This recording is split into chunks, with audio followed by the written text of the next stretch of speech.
Welcome to Luca and Miguel. Enjoy the video. You begin by preparing devices and accounts so family sharing works reliably. First, make sure every device is updated and signed into its Apple ID. This prevents sync errors. Once done, open Settings, tap your name, then Family Sharing and choose Add Family Member. Invite people via messages or set up a child account. This establishes the shared group.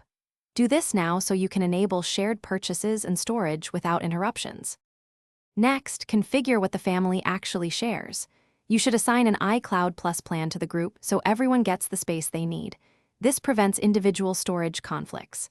Then make sure iCloud Drive, photos, and backups are enabled on each device so data flows into the shared pool.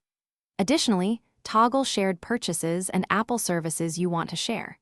This step ensures consistent backup, photo sharing, and access across devices, while keeping individual privacy controls intact. To finish, verify every member accepted their invite and that the selected services display as shared. Make sure the family payment method is current because purchases and subscriptions draw from it. Check iCloud storage usage and individual device backups to avoid surprises. If something fails, try the key troubleshooting step. Sign the affected person out of iCloud, restart the device, then sign back in.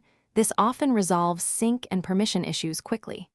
Finally, adjust service settings if privacy or access needs change. Thanks for watching and please subscribe. It's the best investment you'll ever make.